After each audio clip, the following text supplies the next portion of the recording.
Welcome to the NHL Wraparound podcast featuring Neil Smith, President General Manager of the 1994 Stanley Cup champion New York Rangers, and longtime ESPN NHL veteran Vic Morren. Together, they share no-nonsense opinions on news and issues around the National Hockey League. Whether you're a casual or diehard fan, each episode of NHL Wraparound will leave you more informed. Now, here's your hosts, Neil and Vic.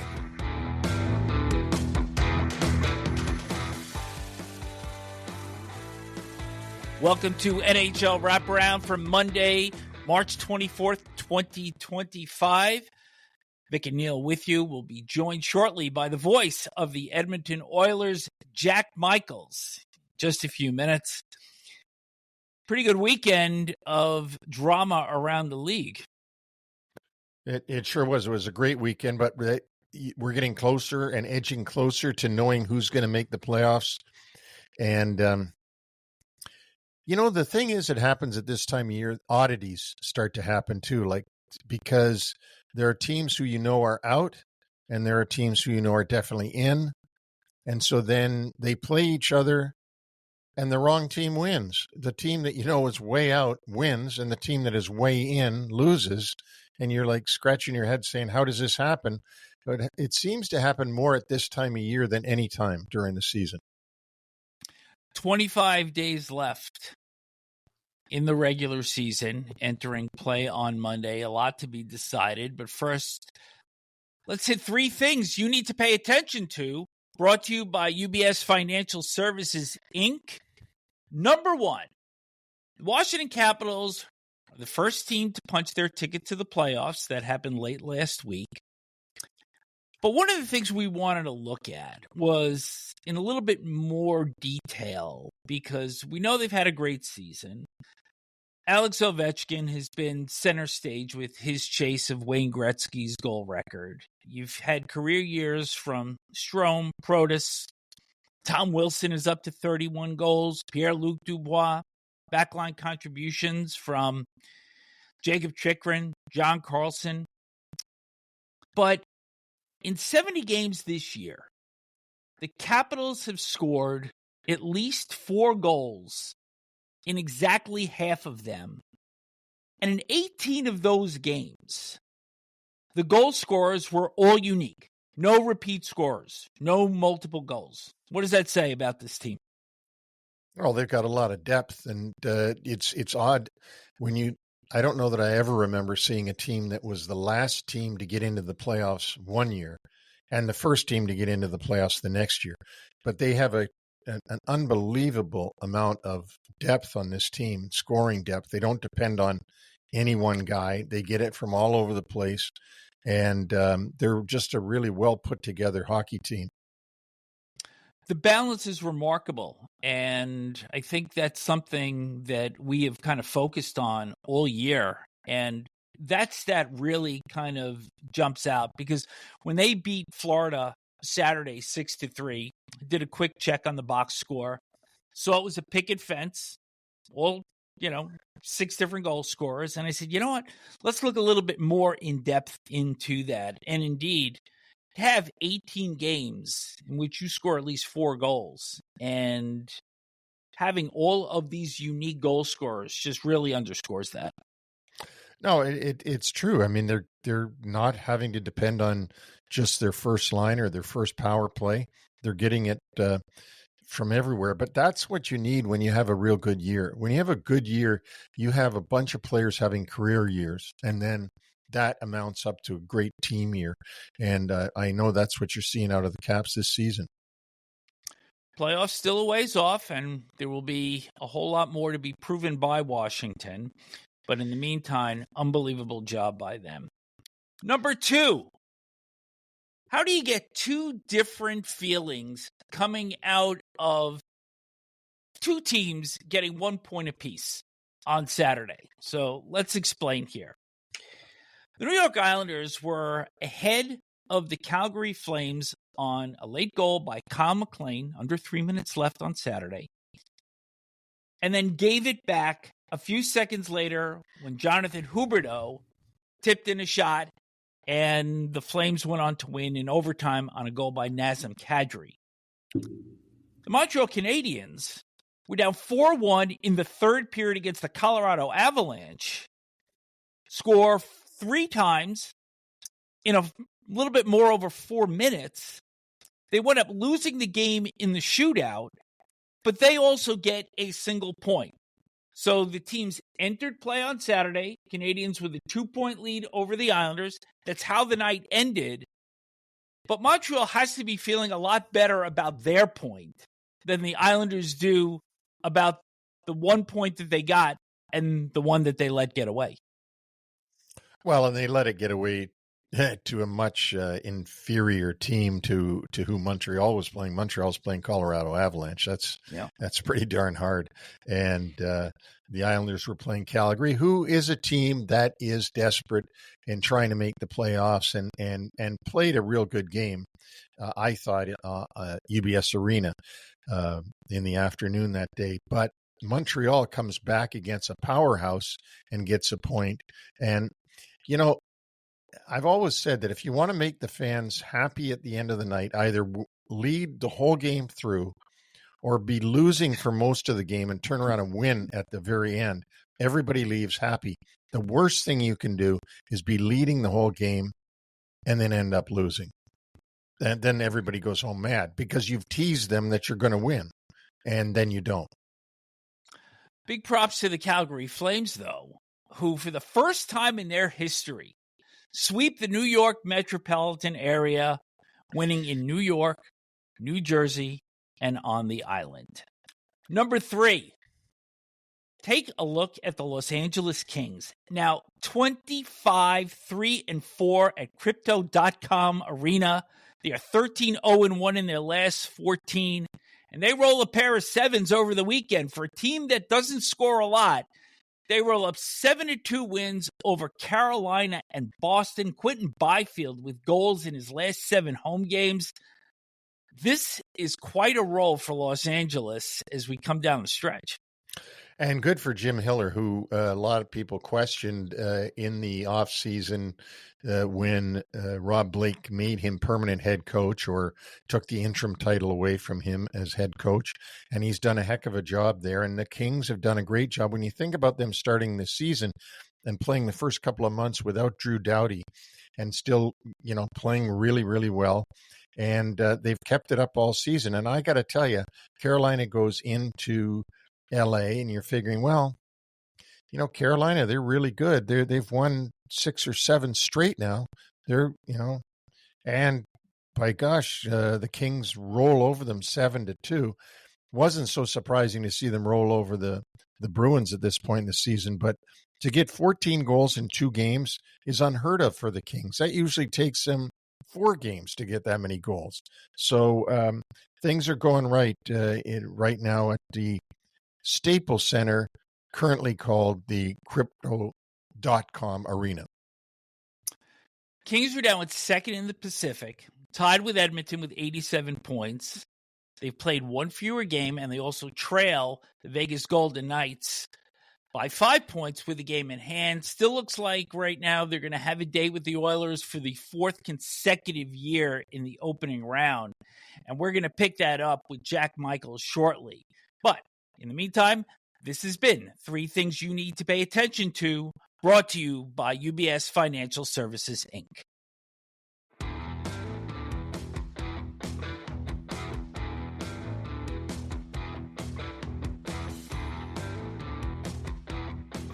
So now it's my pleasure to bring in an old friend of mine from the ECHL days, but now is the voice of the Edmonton Oilers and doing a great job. And I love watching the games because not only do I get to see Jack Michaels, but I get to hear Louis DeBrusk too, who I famously traded to Edmonton. So Louis wouldn't even be there if it weren't for me. But Jack, good morning and great to have you here.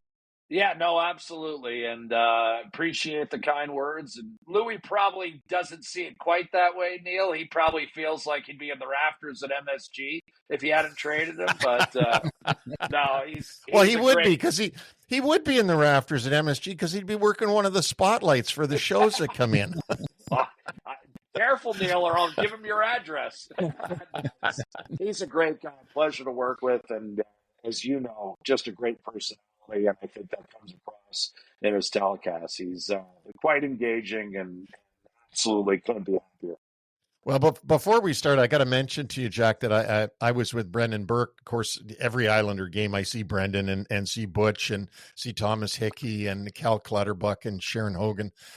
But I said I was talking to him about his comment when the Oilers were in saying, oh, this is like the ECHL All-Star game again, having you, me, and him together. And we had a couple of laughs. And I said, boy, you and him don't have the same styles of calling games at all. No. And he said, no, we don't. Yeah, no, it's two distinctly different calls, and Brendan has done Ithaca College proud. He and I went to the same university, 10 years apart, I should say. So I don't throw Brendan under the bus age wise. He's not nearly as old and decrepit as I am, but it's good that the Ithaca boys made good. We've got a bunch of Josh Getzoff, the voice of the voice of the Pittsburgh Penguins, is also from Ithaca College, as is the Hall of Famer Nick Nixon, who's retiring this year in Los Angeles. He was the first of us to crack through there way back in I think he graduated in 73. Probably wouldn't be happy with me for telling you that, but he did. Yeah. Well, no, we had a lot of good laughs and Brendan still, I mean, his voice is that of a completely seasoned veteran guy, but he looks like a baby. When I see him, he really does look like a young, and I'm astonished at the voice and the call that he has. I think he is just terrific. But let's get on to the Oilers. And let me ask you, before we go anywhere, the obvious question that everybody's talking about, they don't have McDavid and they don't have Draisaitl because they're both out of the lineup. And I think this is the first time that's ever happened. Am I correct? Correct. Other than a couple of meaningless game 82s. That's exactly what's happened. And I remember last year in particular, they had to talk. I mean, Leon was really against it because he likes playing 82 every year. But yeah, in 2022 and 2024, they held McDavid and Draisaitl out for game 82. And both are guys that are not missing games, and they could play right now. They could. This is precautionary. This is not long term. If it were the playoffs, they'd absolutely be playing. I mean, Leon famously played on a high ankle sprain in 2022 after, in the midst of the first round series win over LA, and he labored through, I think he got 17 points in 5 games in the next round against Calgary. And he was playing, Neil, you know this, that, when you're playing with that injury, it is a debilitating injury that often keeps guys out for the better part of, 6 months. I mean, and he had one of those. He had the worst kind of high ankle sprain and just played right through it. So the good news is they're missing games at a time where not a ton is on the line, quite frankly, for Edmonton. And I'll explain why in a moment, because that might raise an eyebrow with you guys. But also they're missing games at a time where they could play. This is a could play, but let's not play type of scenario, much as the case with, Matthias Ekholm. There was much made about, how McDavid really could have used the Four Nations break, and it didn't help him, even though, obviously he won the game for Team Canada, didn't necessarily help him long term. Actually, it was Ekholm that really needed that break. He plays all the hard minutes, not to suggest McDavid doesn't, but, Ekholm's north of 30 years old now. He's the defensive conscience on a pairing with Evan Bouchard, and he really could have used that break. That was another sequence of 2 weeks where Ekholm could have played and certainly would have played if it were the playoffs.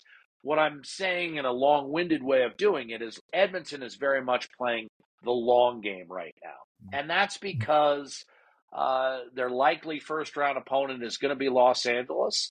They've beaten them 3 years in a row.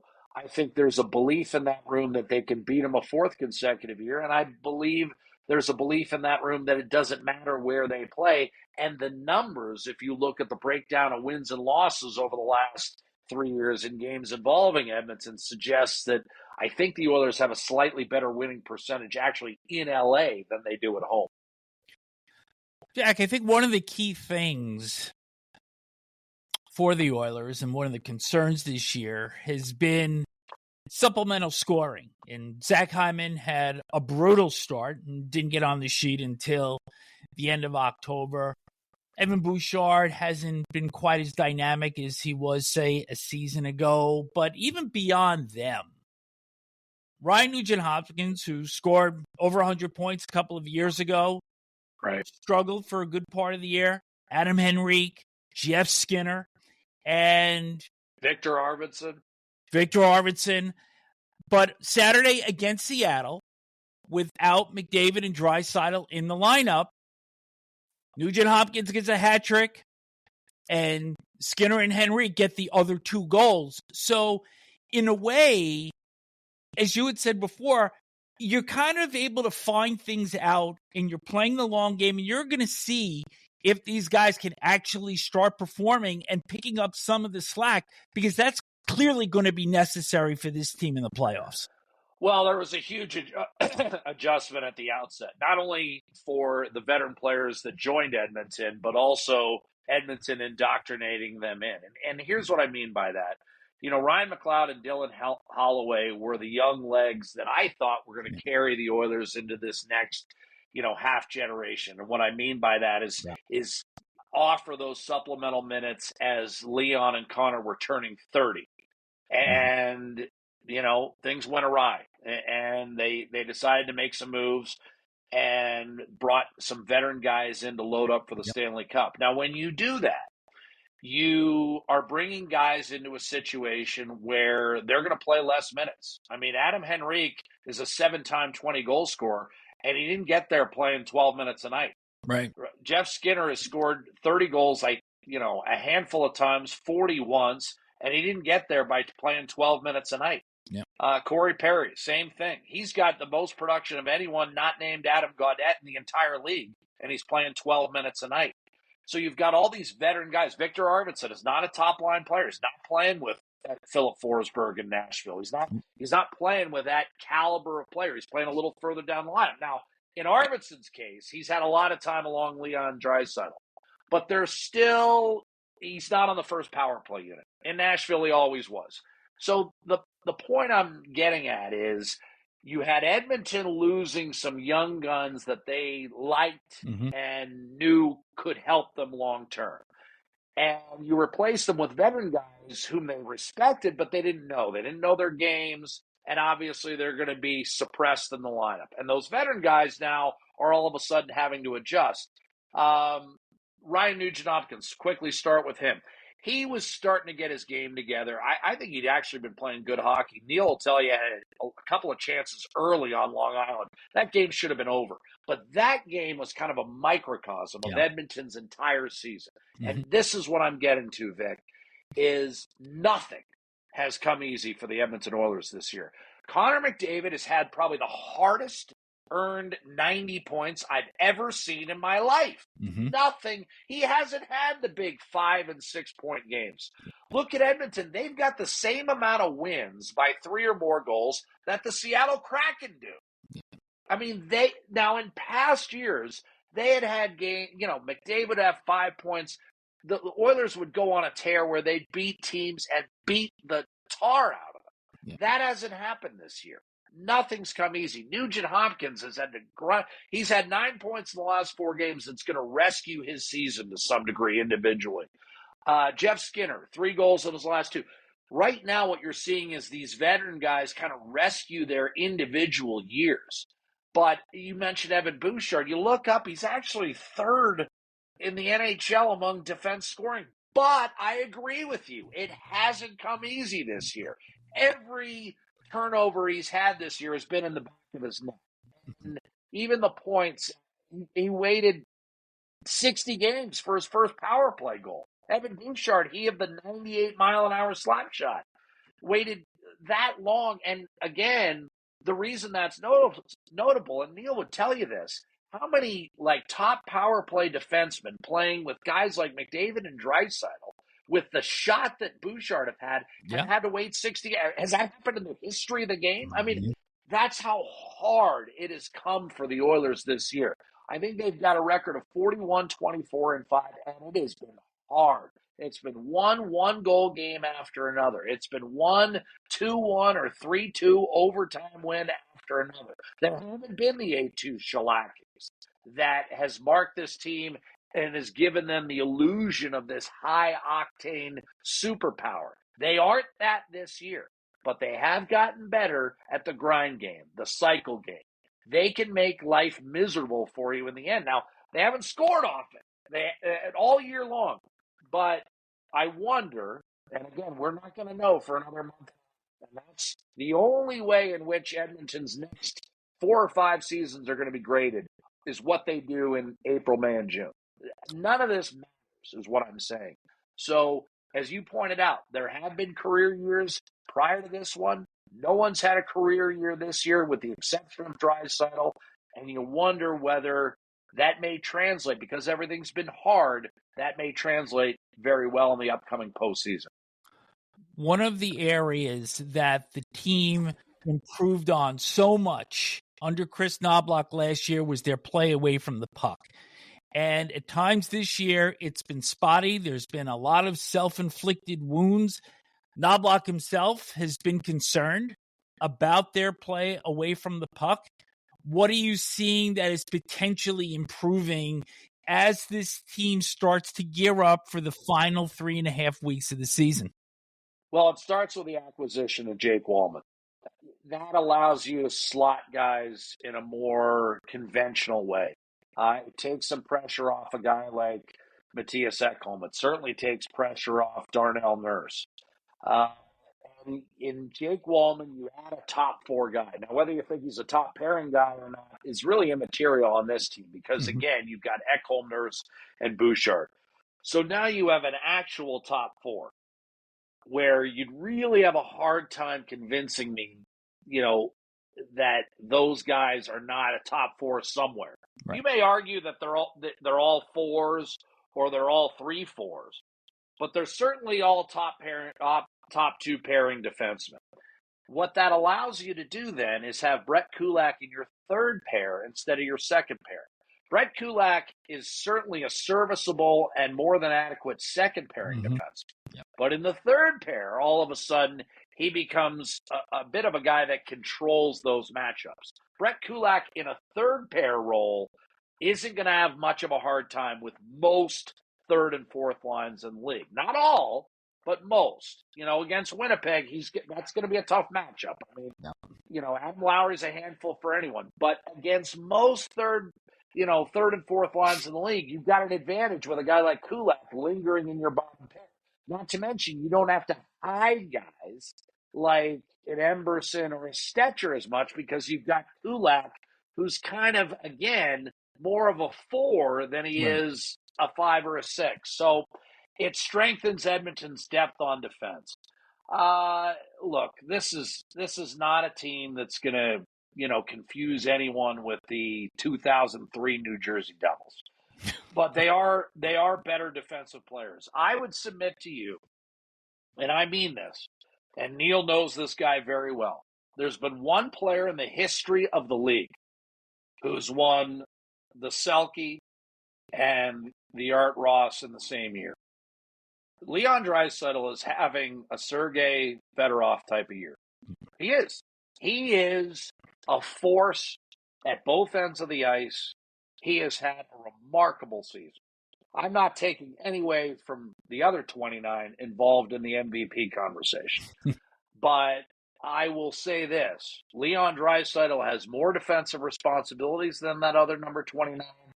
And he has been absolutely magnificent this year in a year where he's needed to be because, again, nothing easy has come from McDavid. That's great stuff, Jack. I want to ask you one area that we haven't talked about, though, in maybe the area that most people question about the Oilers, even though you went to Game 7 last year. Stuart Skinner. And his partner, Pickard. I'm not going to say are they enough to get you to the? I'm not going to say that, but I'm just going to say, how do you see the Oilers goaltending, and do you see it as a weakness, or do you see it as a strength, or where do you see it from the inside? I see it as reflective of the league. Here's what I mean by that. In 15 years ago, Neil, how many elite Hall of Fame goalies could we rattle off that were still playing? Right. I mean, Marty Brodeur, Roberto Luongo, Henrik Lundqvist. I mean, we could rattle off the top 15 goalies 15 years ago in the league. We could name them right now. Yeah. Goaltending in general in the league, we are in a valley. Connor Hellebuck, Andrei Vasilevsky, right? And then where do you go? You want to give me Sergei Bobrovsky? Fine. 2-time Vezina winner. Guess who had a higher save percentage in the Stanley Cup Final last year? It wasn't Sergei Bobrovsky. It was Stuart Skinner. You want to give me Jake Ottinger? Stuart Skinner outplayed him significantly in the Western Conference Final. Edmonton wins Game 6, getting outshot 34-10. There are such a small portion of elite goalies. I'm not saying there's not a ton of good goalies, but there's not. You can't rattle off in the Metro Division. There were 5. Marc-Andre Fleury, Martin Brodeur, Henrik Lundqvist, right away. Sergei Bobrovsky in Columbus. Yeah. That's where he won the Vezina. What I'm saying is, I don't think the league's goaltending is that great. I don't think the Oilers are going to enter a series outside of Winnipeg where you can say, oh, there's a decided advantage in goal for that team. And you'd say, well, Jake Ottinger, Dallas. Well, Skinner's already outdueled Ottinger. He's already outplayed him in a 6-game series where Dallas led 2-1 and led 2-0 in Game 4. Skinner outplayed him in that series. So, Neil, I don't think goaltending makes as much of a difference as it did 15 to 20 years ago. And it's funny I said 15. I just thought of this. Think about who the starting goaltender was for the Chicago Blackhawks in their first Stanley Cup. For that matter, who won the Cup for Chicago in goal? Was he an all-timer? No. Is Antti Niemi going to remind anyone of the Hall of Fame? That was, in many ways, I thought, a turning point in terms of goaltending this year. That's not to say that a guy like Jordan Binnington goes on a heater and plays at an all-world level for a certain stretch of time. But that's all you seem to need these days. Colorado won the Cup with a combination of Darcy Kemper and Pavel Francouz playing okay. Aiden Hill came in to a second-round series against Edmonton, got on a heater. I think he was 11-4 with a 93 the rest of the way. That's all you seem to need right now. So has Stuart Skinner had a great season? Absolutely not. But he is in one of a very small pool of goalies that have played elite hockey in championship games. I mean, beating Dallas in the crucible of a Western Final, I don't think there was anything out there at the deadline that made sense for Edmonton to do. Saying that, if Stuart Skinner is viewed as one of the reasons where the Oilers have an early round exit, there could be a change at that position moving forward. But I don't think for a moment that Edmonton viewed anyone else as their guy. Calvin Pickard's had a great year as the backup goaltender. He may at times factor into the Stanley Cup postseason as he did in the second round last year against Vancouver when he won a big game for them, Game 4. But Skinner will be the guy, win, lose, or draw. Your commentary about goaltending reminds me of what Ken Holland's attitude was about goaltending. And Ken Holland was a goaltender himself of humble means, but he was a goaltender he would tell himself. Me of modest ability. Yes. I was with him through all those days in Adirondack and that, but Ken felt the same way, would tell me that, there's a couple elite guys and then basically they're all the same after that, after you get past the elite guys. So bringing up Ken Holland's name, I want to ask you something that's not player-wise, but just your observations from being around the team. You know, Ken Holland had 5 years in Edmonton, built the club up to a certain point, and then exited stage right, and in came Stan Bowman for this season. Just started this season. From your perch, from your vantage point, from your travel with the team, is there a noticeable differences between having Ken Holland as the GM or having Stan Bowman? That would probably be more of a player question. For me, Stan is, I mean, Ken was kind of the governor. I don't know whether you could ever replicate the approachability that Ken had. But Stan has been extremely, kind and generous with his time, and you can tell he's got a little of that Scotty twinkle to him. He's got a good sense of humor, and he surprises you sometimes with how observant he is. In fact, let me just tell you a quick story. In Tampa, we were clearing out. My broadcast partner Gene Principe was interviewing Scotty at the intermission, and on my way out, Scotty was like, "Hey Jack, good to see you." Blah blah blah. And I'm still at the stage, and I don't know whether this will ever leave me. 15 years in the league, where the fact that Scotty Bowman uses your name.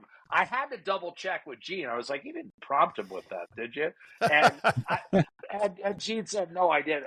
What I'm saying is Stan is sharp and observant and has a bit of a sense of humor, just like his dad.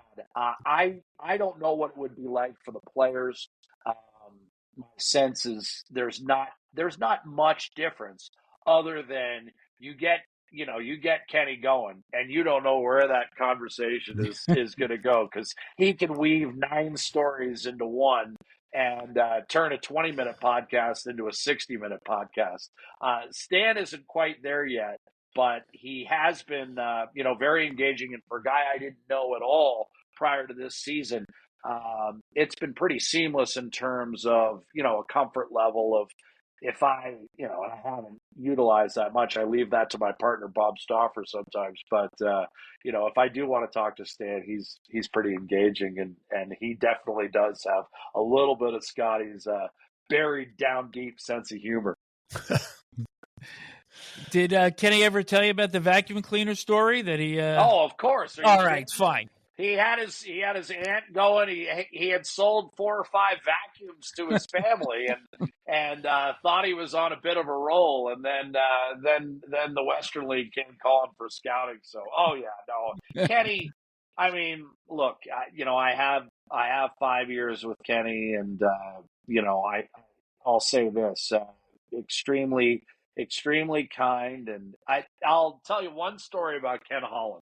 I am not that guy. We've got a guy in our broadcast fraternity, Bob Stauffer, who's just he's on the GMs and the coaches, and he's got to be the inside guy. I'm kind of the opposite. I give a lot of those guys space, even guys I know really well and have known for 25 years, like Glenn Gulletson. But so Kenny, last year the team is 2-9-1, and we're in Seattle. And I don't know. I think we just landed. I'm staying a block away from the team, chasing the Marriott points as we round out the year. Right? It's in November. Yeah. Well, broadcasters, that's what we do. We're in it for the frequent flyer miles and the hotel points.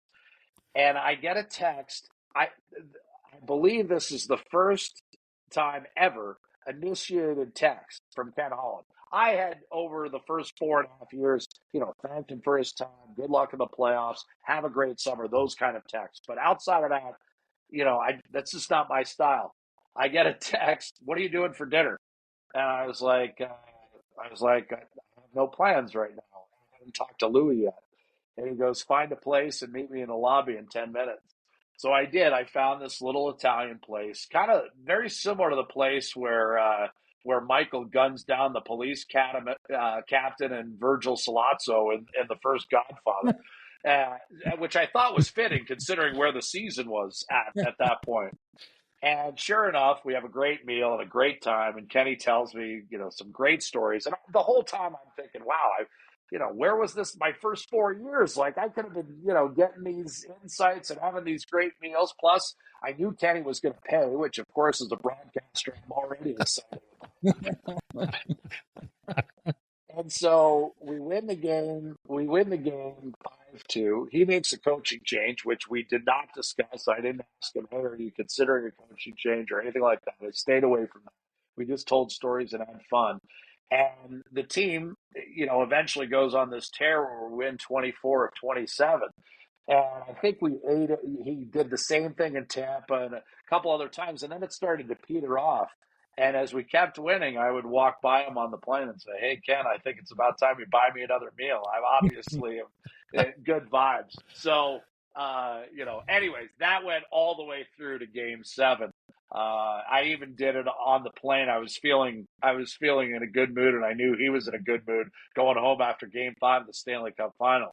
And as I walked by him, I said, Kenny, if we win the cup, you might have to give me a little piece of that Vernon house. So, in any event, he lives in Vernon, BC in the off season. So, yeah, he was a great guy, and is a great guy. Sorry, Kenny would be mad if I said he was a great guy. He is a great guy, and he left the team in a pretty good place. Still defending Western Conference champions, but every team around the Oilers, Winnipeg, Dallas, Colorado, with the aforementioned other 29, who's Nathan McKinnon, Vegas, and the Kings, these teams are all better than they were a year ago.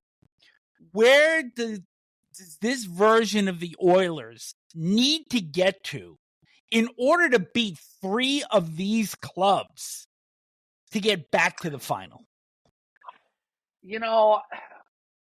I don't know exactly what the records are, but I think even the records will show only Winnipeg. Vegas might be better record-wise. I'm not sure they're much better personnel-wise. Winnipeg, they have the same team. They have the same personnel. They've added Luke Shen and Brandon Tanev. I would say Edmonton's countered that with Jake Wallman and Trent Frederick. I mean, I don't think so. Vic, not to disagree with you, but I'm going to disagree with you. I don't think outside of Winnipeg and Washington, I don't think anyone is appreciably better than they were a year ago. I mean, there were a ton of 110, 114-point teams last year. Now, there might be the perception they're better because of the arms race that Colorado and Dallas engaged in. Mm-hmm. Dallas, added Mikko Rantanen, and obviously Colorado, having been unable to sign Rantanen, not only gets Natchez, but then they add Nelson and Charlie Coyle. Colorado's record has gotten better the last couple weeks, 100%, but Dallas hasn't. Dallas's record is very mediocre with Mikko Rantanen. Winnipeg, they have a great record, but they also have the same personnel that all these teams have been playing for years. I don't think Winnipeg's feared, is what I'm saying. Winnipeg and Washington are both show-me teams right now for their Western and Eastern Conference rivals. I don't think anyone fears Washington out east. I don't think Florida and Tampa's like, oh, no, we got to play Washington. No one's worried about that. The team out east that's gotten better is Tampa. Tampa's gotten better, but one of the biggest reasons why is Vasilevsky's back to form. He's back to 92, best or second best goalie in the world, Andre Vasilevsky, not the guy coming off major surgery a year ago, where he just didn't have the same presence. Right. But Tampa's gotten better. Not many teams got better. What you're seeing in the league this year, in my opinion, is this is happening. I don't think the top teams are appreciably better. I don't think Edmonton's any better. But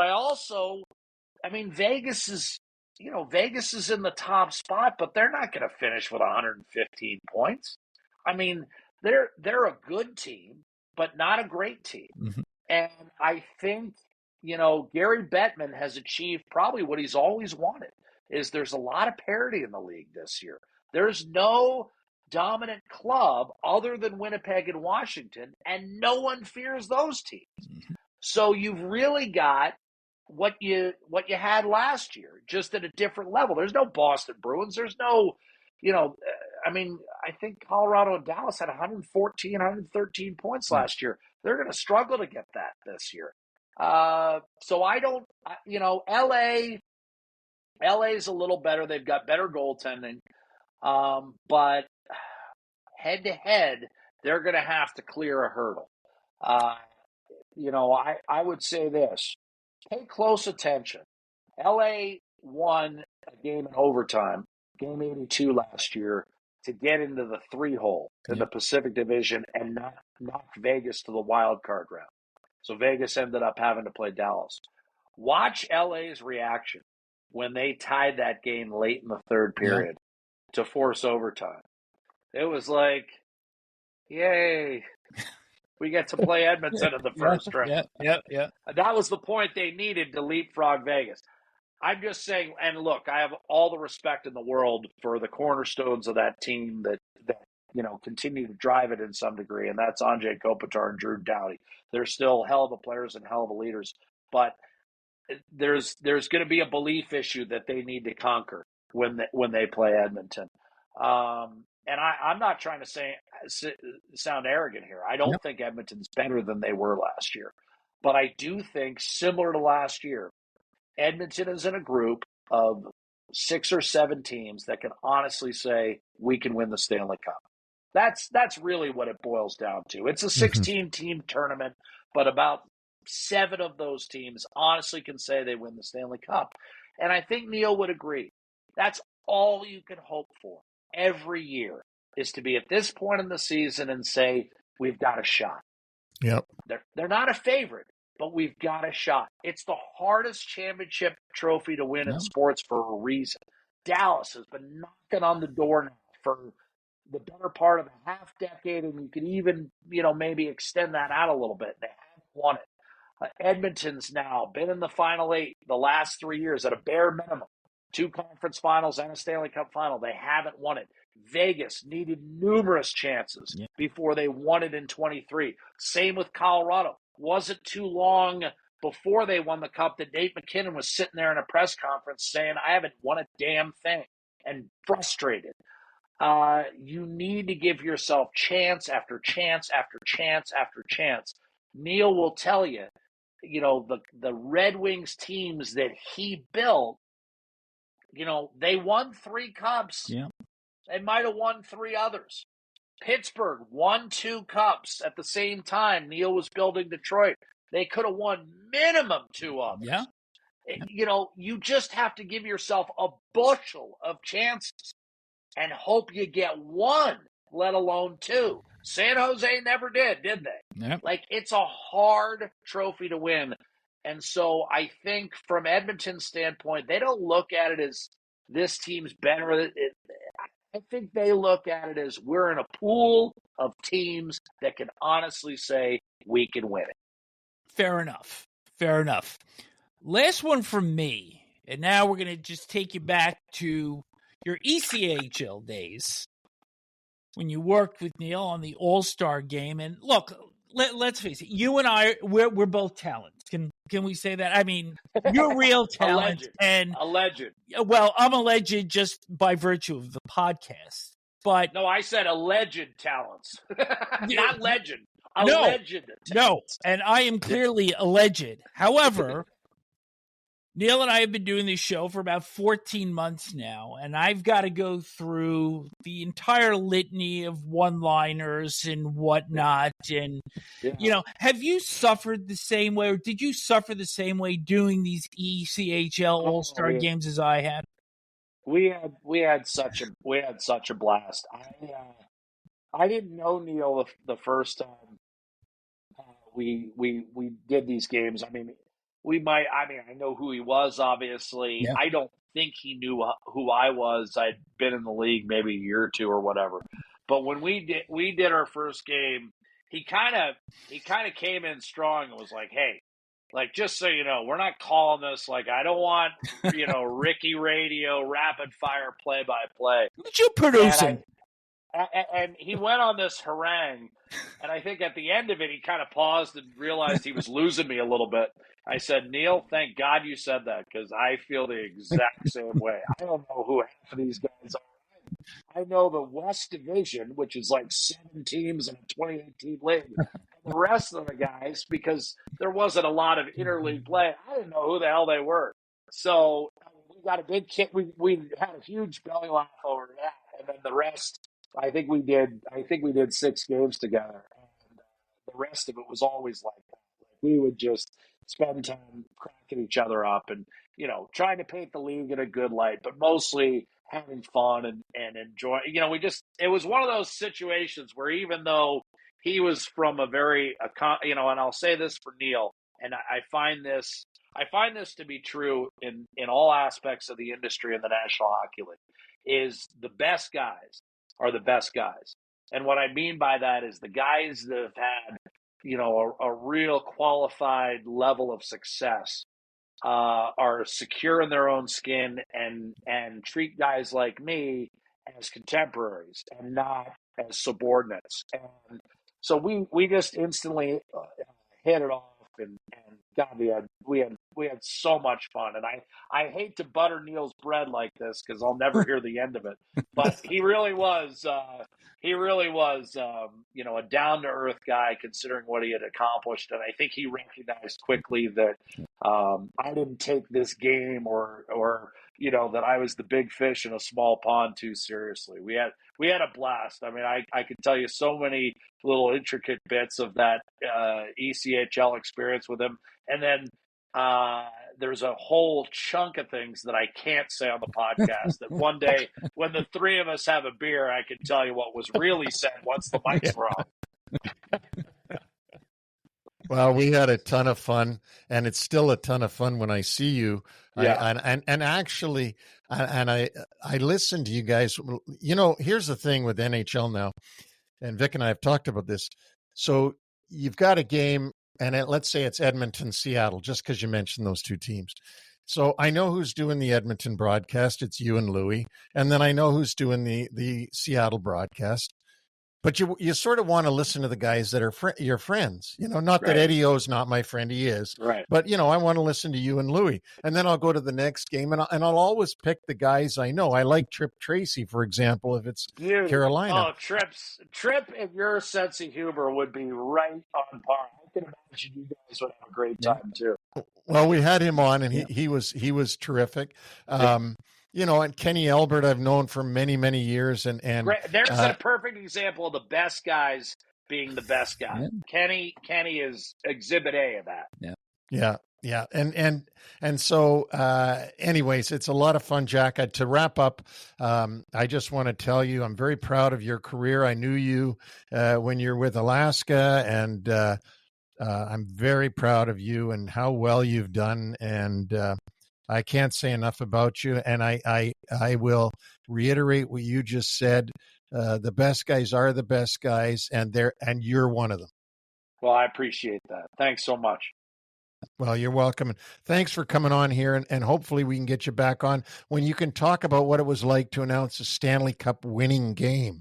Yes, that I'll tell you what, it was quite an experience doing the Stanley Cup Final, but it's funny. When you lose, this is the one thing I'll leave with you guys. It was amazing. You could still kind of hear the bedlam inside the arena, but not more than 10 minutes after the final whistle, I found myself all alone in that Florida arena in a hallway, and there was not one sound. It's amazing how quickly a championship frenzy gives way to total silence and gloom when you're on the other side of it. And I remember kind of standing in that hallway, and I'm like, where is everybody? Like, it just totally it's an interesting experience. I'll look forward to the day where maybe I'm on the other side of it. And just to add to what you said, I can't leave this out. I can't imagine how difficult it was for Connor McDavid to have to hear that he'd won the Conn Smythe Trophy. And then, Right. Imagine skating back out onto the ice in the middle of all those players celebrating and all those fans going ballistic, and out comes an Oiler to grab a trophy. I don't blame him one bit for staying inside, because that was Florida's time, and he recognized that. And it wasn't his time, and he didn't want it to be his time. I'm making this up. I haven't talked to him, but I would imagine that's how he felt. And it must 100%. He wanted to be with his teammates. And, also, it was such a unique situation. Yeah. There had been a couple goalies, but I think the last player was Reggie Leach. That's right. 45, close to 50 years ago. 76. 76 against Montreal. So, I mean, it was a unique set of circumstances, and I think at that moment, it was real pain. And another time, I'll give you a story on that bus ride. But I think in that moment, when you're feeling that way, you want to be around the people closest to you. And I think Connor felt there was a safe haven with the guys that were feeling the same pain he was, and I think those who might have had some criticism for him, they don't get it. They just don't get it. They don't get what professional sports at that level is all like. Because at that point, the salary figures, none of that matters. The only thing that matters is something that they've been chasing since they were 4 or 5 years old has been snatched away from them, and it doesn't feel good. Yeah, and you stay with your teammates because misery loves company, right? Yeah. Thanks, Jack. Thanks so much for doing it. This has been great. It's just been great. And tell Louis he's got to come on at some point, or I'll trade him again. I'll do that. Thanks so much, guys. Thank you. Thank you.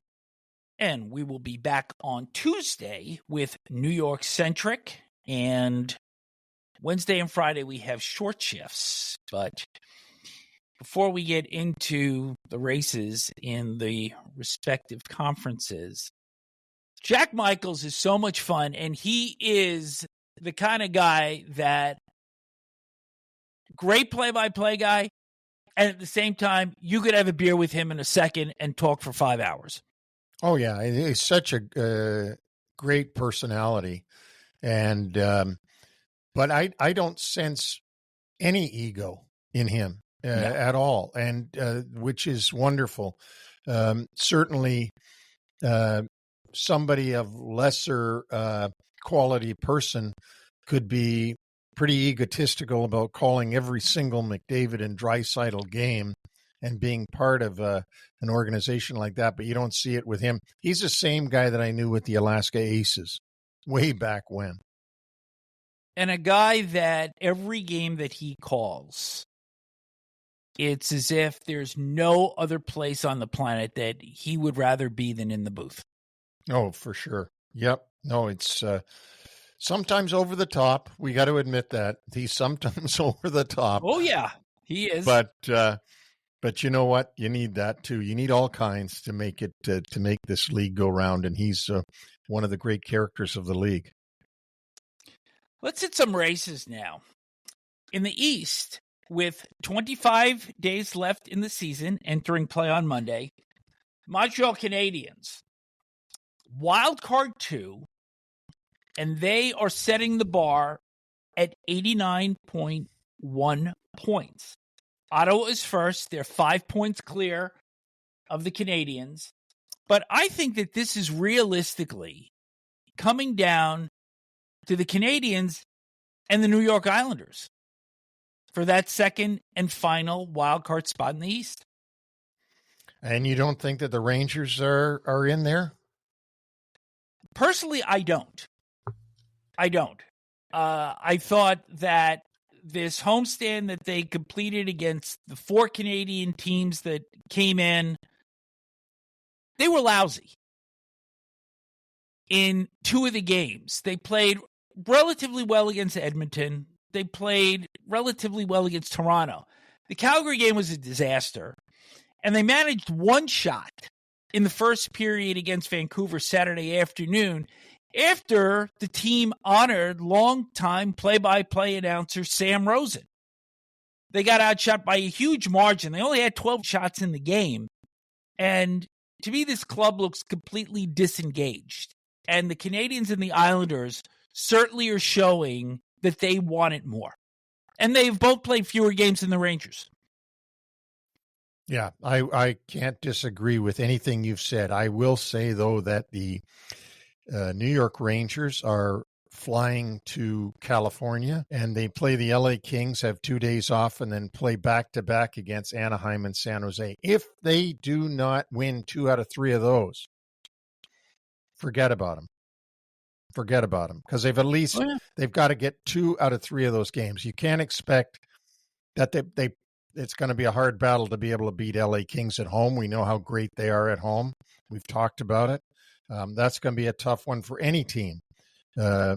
But certainly they should take advantage of the bottom feeders, which are the Ducks and the Sharks. And we'll see if they can get engaged. I couldn't agree with you more. They look just awful. And the teams that look hungry right now are the Montreal Canadiens and the New York Islanders. And the New York Islanders tonight play against another team that's hunting for the playoffs, although they've had a bad run of it lately, being the Columbus Blue Jackets. Yep. But I know we're going to talk about this later. They're getting back a couple of players in their lineup tonight, and we'll see what that comes up with. But I couldn't agree with you more about the Rangers. Just to wrap up with New York, if they have to eclipse the line set by Montreal right now, they need to get to 90 points. And in order to do that, they're going to need to finish this season by getting 16 out of the remaining 22 points on their schedule. So it's pretty easy to see what kind of situation that they're in. They're going to have to win 8 out of 11 and then hope that that's enough. I just don't see that happening. Let's take a look at the Atlantic Division and the blown opportunity by the Maple Leafs. And we had Steve Simmons on a week ago and bantered, good week, bad week, good week, bad week. And the Leafs started the week with 3 consecutive wins. And then they take themselves down to Nashville on Saturday night. So they entered play tied with the Florida Panthers. And we have stressed, at least from my seat, how I think they need to win this division because they can't get to the conference final and have to beat both Florida and Tampa Bay in order to get there. So finishing first and probably drawing the first wild card, which would be Ottawa, which would be no easy task for them. I still think that's preferred than having to go through the Florida gauntlet to get to the Final Four. Now, that said, Saturday, Florida loses. Tampa loses. They go into Nashville with a chance to take over the top spot in the Atlantic, take a 2-0 lead into the locker room against Nashville of all teams, and give up the next 5. So if we're looking to encapsulate how the Maple Leafs managed to miss opportunities, here's Exhibit A. Yeah, I don't know where the killer instinct is in this team, but they know the gravity of the situation, and they're playing against one of the bottom feeders in Nashville. Yep. And they can't put it away. So it's it's a problem. And in Toronto, everything will be based, just as Jack said it is in Edmonton, everything will be based around Toronto's playoff performance. Let's go west. St. Louis Blues now riding a 6-game winning streak, and they are the second wild card. 4 points clear of the Calgary Flames, 5 points clear of the Vancouver Canucks. The Flames have played 3 fewer games, so theoretically they still control their own destiny. And the Canucks have 2 games in hand on St. Louis. But what a remarkable turnaround. Now, the Blues did have 4 games this past week, all against clubs out of playoff position. but they're taking care of business. They're doing what they're supposed to do with two of those wins coming against Nashville. Yeah, and you know what? They're hungry. They're very much like we just talked about with the Islanders and the Montreal Canadiens. Suddenly, the St. Louis Blues want it, and they want it more than the Vancouver Canucks. I can't say that about Calgary because I think Calgary is playing awesome for what they have and for what they can do. And I think the battle is going to still be between Calgary and St. Louis. Vancouver just seems to be fading, much like the Rangers. Yeah. And the Canucks are in the midst of this 6-game road trip, which continues in New Jersey on Monday night. Just want to mention a couple of other key games to look at. You mentioned Columbus and the Islanders. The Islanders need the game. Columbus absolutely has to have it because they have been slumping as of late. They've dropped down in the standings, and they're currently in the 5-hole in the wild card. Also, Detroit and Utah, probably the last gasps for both of those teams to stay in their respective conference wildcard chases. And on Tuesday, Montreal at St. Louis. And who would have thought that that was a game we were going to be paying attention to earlier in the season? And then one other one, Washington and Winnipeg, only because they are the top two clubs in the NHL. Winnipeg went into Washington and beat the Capitals earlier in the season. The good news for Washington in that game going into Winnipeg is that Winnipeg laid a major egg against the Buffalo Sabres on Sunday. And so they are going to be angry at themselves for that. And they will also be getting Connor Hellebuck to play against, which is no easy task for the Washington Capitals. And that will be the second opportunity that the Jets will have to be the second club to clinch a playoff berth. A little bit of other news. This came across late last week that the NHL and NHLPA will open talks on a new CBA in April. The current deal expires on September 15th of next year. Neil, we've all seen 4 work stoppages, 2 which really affected your Ranger clubs, the 92-player strike, which kind of stunted things for about 10 days, right up in advance of the playoffs, and the 95 lockout, which truncated that season to 48 games. And then, of course, we lost the entire season in 04-05 and had another 48-game season in 2012 and 13. But you have to think that this is a good sign that Gary Bettman and Marty Walsh, representing the PA, are getting together almost a year and a half out so that there is harmony between the two sides and that we have labor peace well into the next decade.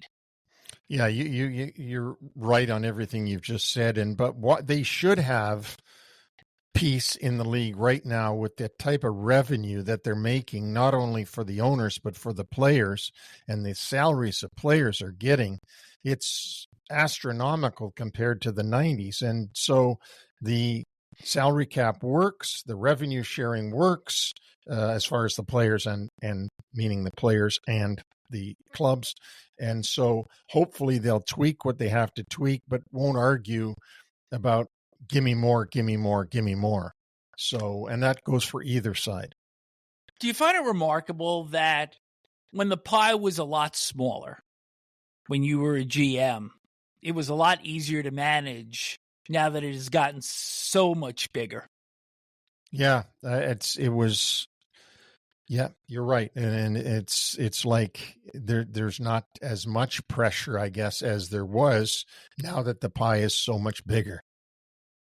But it just seems that everybody wants more of it now that it has grown. Oh, absolutely. Well, of course. Of course. That's America. Yeah. Everybody wants more and more and more. And we've seen it in all of the major sports leagues. This is not restricted just to the NHL. Some player notes. Pat Maroon announced on Saturday that he will retire after the season. The big rig hanging him up. Stanley Cup wins with St. Louis in 2019, Tampa Bay, 2 seasons following that. So he fights Tyler Tucker in his last game in St. Louis, where that's his hometown. It was his 96th career fight. But he was still named the first star in a 4-1 Blackhawks loss in St. Louis. He came out after the game, threw T-shirts in the stands, and he's still beloved in St. Louis. He's had a remarkable career. I remember the first time I ever noticed him, I think he was playing in Edmonton. Yep. And he's a big guy, and I didn't think he would be retiring already, but 3 cups is quite a career, isn't it? I mean, he wasn't Connor McDavid on any of those teams, but he certainly was an integral part of all 3 of them. Nobody knows better than you that he doesn't win you a Stanley Cup, but you cannot win Stanley Cups without his type. Right, you've got to have those players, the Patrick Maroons. They fill out a team, and they're usually the most popular guys in the room because they got your back. And that's what players love, when you got my back. 96 fights worth. Right. Some injury updates. Tomas Hertl of Vegas, who eclipsed the 30-goal mark, left shoulder injury or left arm when shoved into the boards by Emil Lilleberg of Tampa Bay late in the Golden Knights win. Still awaiting word on the extent of that injury.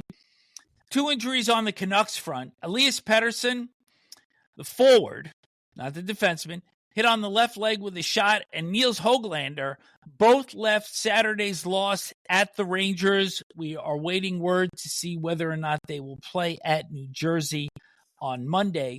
Eric Gustafsson, defenseman for Detroit, undisclosed injury, but according to head coach Todd McClellan, expected to be out long-term. He was injured on March 18th at Washington. Jonas Brodin of the Minnesota Wild returned to the lineup Saturday in a win against Buffalo. He had missed 9 games. And some good news coming out of the Columbus camp. Sean Monahan, who has not played since January 7th, is expected to return on Monday at the Islanders, and I believe there is one other returnee. Yes, Eric Goodbranson, who's been out most of the season, is going to be back on defense for the Blue Jackets. Both Monahan and Goodbranson have been activated from IR, so there's a sure sign that they'll play against the Islanders.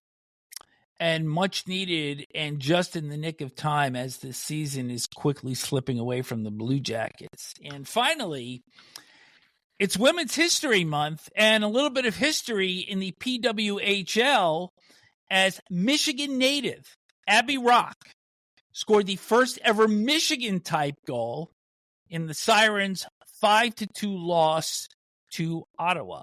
We've seen Trevor Zegras do it, and now Abby Rock becomes the first for the New York Sirens.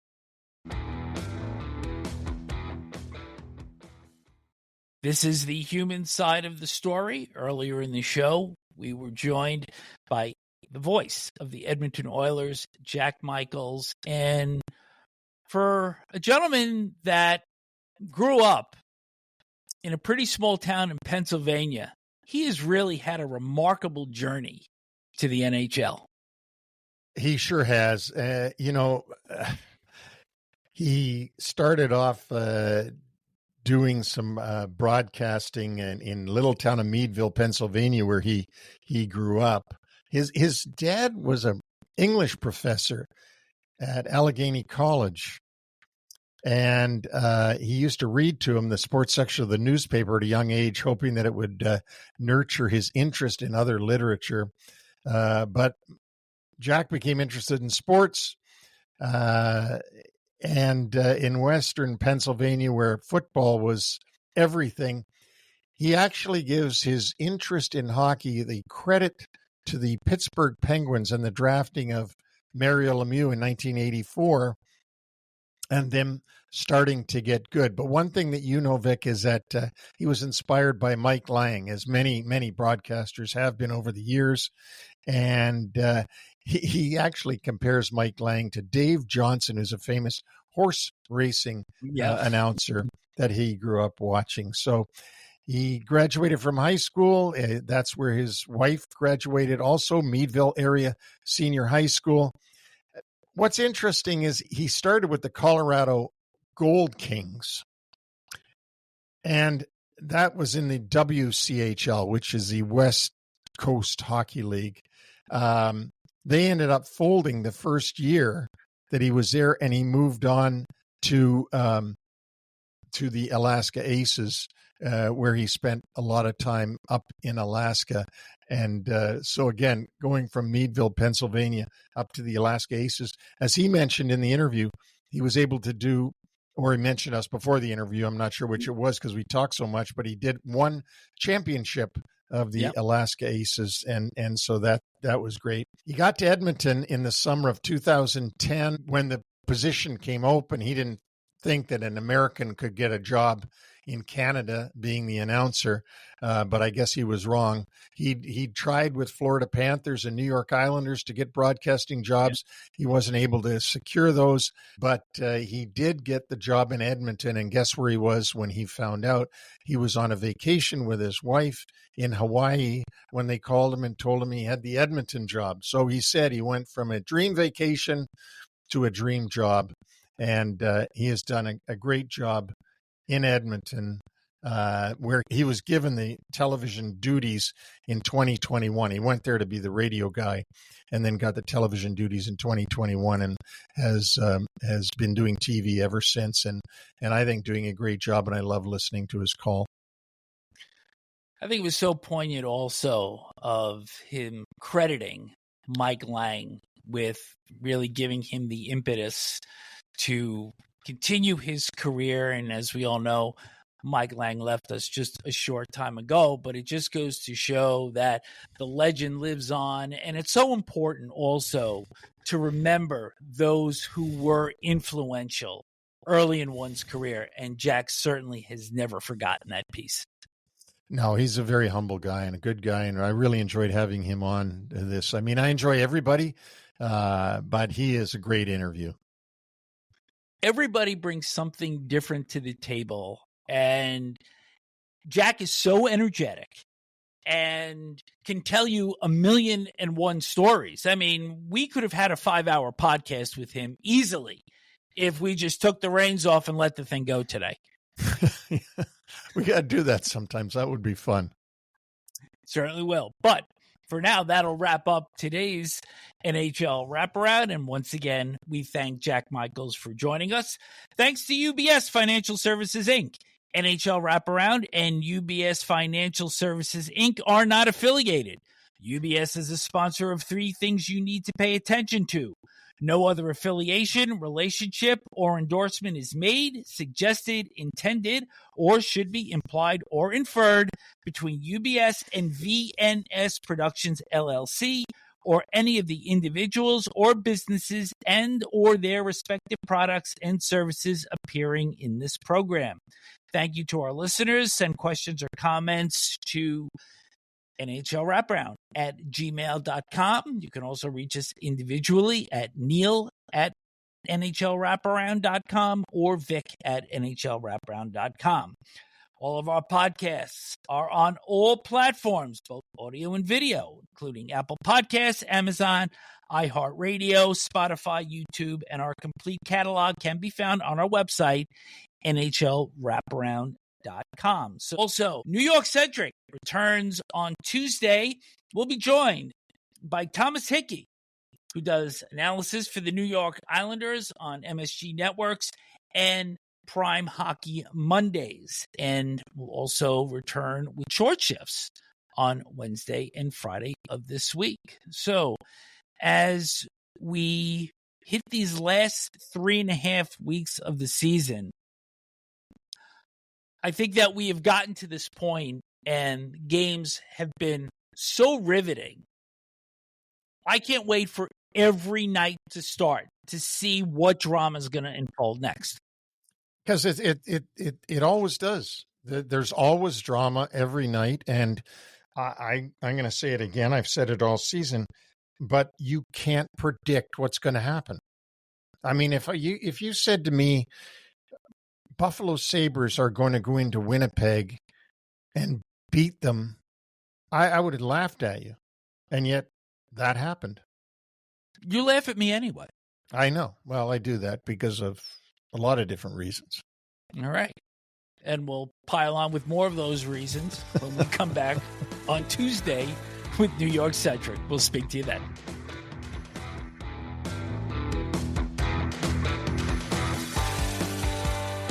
Thanks for joining us on the NHL Wraparound podcast. Don't forget to subscribe to stay up to date on all the NHL action.